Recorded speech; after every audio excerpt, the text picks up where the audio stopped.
Bismillahirrahmanirrahim. Assalamualaikum warahmatullahi wabarakatuh. Perkenalkan, nama saya Muhammad Gun Gunawan S, NIM A01200330. Pada kesempatan video kali ini saya akan membahas sedikit tentang mengenai sistem perekonomian, analisis ekonomi, dan permintaan dan penawaran. Baiklah, langsung saja yang pertama, yaitu sistem perekonomian. Sistem perekonomian adalah sistem yang digunakan oleh suatu negara untuk mengatur dan mengalokasikan sumber daya, jasa, dan barang yang dimilikinya baik kepada individu maupun organisasi di negara tersebut. Perbedaan mendasar antara sebuah sistem ekonomi dengan sistem ekonomi lainnya adalah bagaimana cara sistem itu mengatur faktor produksi. Dalam beberapa sistem, seseorang individu boleh memiliki semua faktor produksi. Selain faktor produksi, sistem ekonomi juga dapat dibedakan dari cara sistem tersebut mengatur produksi dan alokasi. Sebuah perekonomian terencana memberikan hak kepada pemerintah untuk mengatur faktor-faktor produksi dan alokasi hasil produksi. Sistem ekonomi memiliki peran dan fungsi yang sangat vital dalam menjalankan perekonomian suatu negara, yaitu yang pertama, mendorong perusahaan atau penyedia untuk berproduksi, mengkoordinasikan semua kegiatan individu dalam perekonomian, mengatur dalam pembagian hasil produksi semua anggota masyarakat supaya berjalan sesuai rencana. Selanjutnya, menciptakan mekanisme tertentu supaya distribusi barang dan jasa berjalan dengan baik. Macam-macam sistem ekonomi. Yang pertama, sistem ekonomi terencana. Ada dua bentuk utama perekonomian terencana, yaitu komunisme dan sosialisme. Sebagai wujud pemikiran Karl Marx, komunisme adalah sistem yang mengharuskan pemerintah memiliki dan menggunakan seluruh faktor produksi, namun kepemilikannya atas faktor-faktor produksi tersebut hanyalah sementara. Ketika perekonomian masyarakat dianggap telah matang, pemerintah harus memberikan hak atas faktor-faktor produksi kepada para buruh. Selanjutnya, sistem ekonomi tradisional. Pada kehidupan masyarakat tradisional berkembang suatu sistem ekonomi tradisional dengan tujuan untuk memenuhi kebutuhan hidup mereka dengan bergantung pada sumber daya alam. Selanjutnya, sistem ekonomi pasar.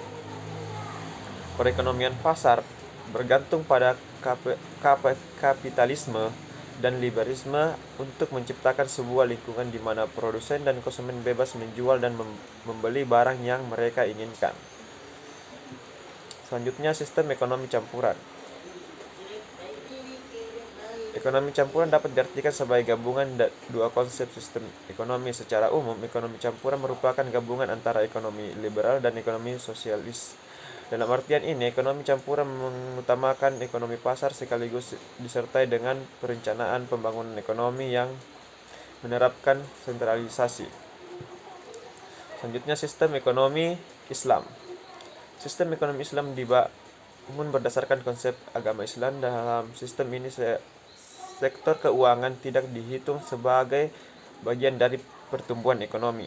Dalam sistem ekonomi Islam, pertumbuhan ekonomi tidak menjadi perhatian utama karena ekonomi hanya dilakukan dalam kegiatan-kegiatan nyata.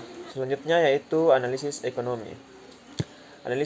Analisis ekonomi merupakan salah satu analisis yang digunakan pada model teknik fundamental. Analisis ini cenderung digunakan untuk mengetahui keadaan-keadaan yang bersifat makro dari suatu keadaan ekonomi. Unsur-unsur makroekonomi yang biasa dianalisis melalui analisis ekonomi ini adalah faktor tingkat suku bunga, pendapatan nasional suatu negara, kebijakan moneter, dan kebijakan fiskal yang diterapkan oleh suatu negara. Analisis ini digunakan untuk mengetahui potensi dari faktor makro yang pastinya menjadi salah satu faktor yang mempengaruhi tingkat pengembalian dari investasi. Inflasi merupakan salah satu variabel yang digunakan dalam analisis ekonomi terkait dengan kebijakan ekonomi. Perhitungan inflasi secara teknis dapat dilakukan dengan beberapa metode analisis ekonomi. Pemilihan metode yang digunakan berdasarkan pada sasaran yang ingin dicapai pemerintah dalam penerapan suatu kebijakan ekonomi. Analisis ekonomi umumnya cenderung mengabaikan keadaan moral masyarakat Di dalam perhitungan ataupun rumusan, kondisi ini membuat ekonomi dapat mengalami krisis ekonomi akibat adanya perubahan sosial dan kondisi sosial ekonomi. Materi selanjutnya yaitu permintaan dan penawaran. Dalam ekonomi terdapat permintaan atau demand, penawaran atau supply yang saling bertemu dan membentuk suatu titik pertemuan dalam suatu harga dan kualitas. Setiap transaksi perdagangan pasti ada permintaan dan penawaran, harga dan kualitas yang saling mempengaruhi satu sama lain. Permintaan adalah sejumlah barang yang dibeli atau diminta pada suatu harga dan waktu tertentu, sedangkan penawaran adalah jumlah barang yang dijual atau ditawarkan pada suatu harga dan waktu tertentu. Dalam ilmu ekonomi, sebuah permintaan akan suatu barang akan meningkat jika harganya turun dengan syarat atau faktor lain yang mempengaruhi permintaan. Selain harga dianggap tidak berubah. Kurva permintaan adalah penggambaran dari pernyataan tersebut yang dituangkan ke dalam gambar untuk memudahkan pemahaman atau dalam proses pembacaan kurva permintaan. Dapat dilihat pada contoh kurva permintaan berikut.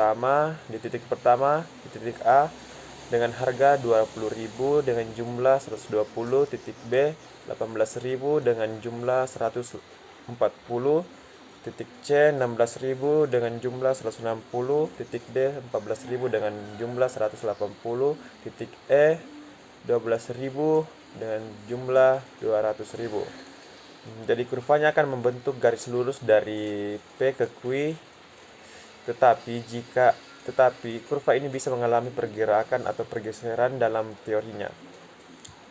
Pergerakan ini terjadi karena perubahan harga barang itu sendiri. Contohnya seperti yang tergambar pada kurva berikut. Pada saat harga 20.000, jumlah bakso yang diminta adalah sebesar 120 mangkok pada titik A.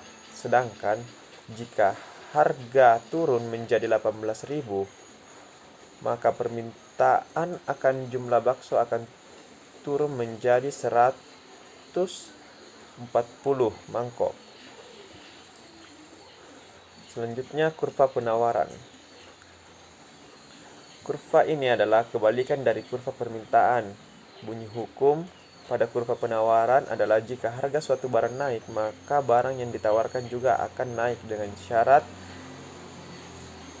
kurva ini memiliki gradient atau kemiringan atau slope positif, artinya hubungan antara harga dengan jumlah barang yang ditawarkan berbanding lurus.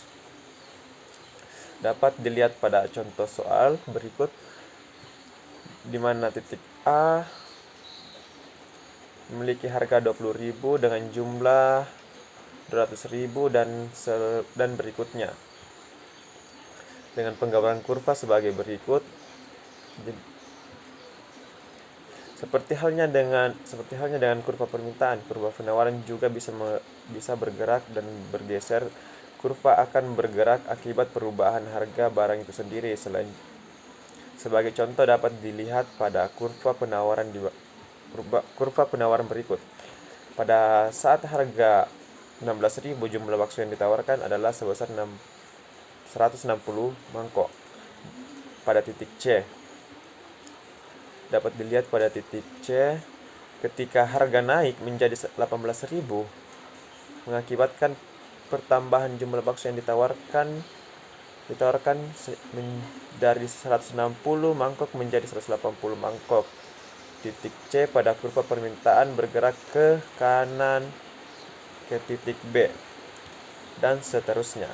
Mungkin itu materi yang sempat saya sampaikan pada kesempatan video kali ini. Saya akhiri. Wassalamualaikum warahmatullahi wabarakatuh.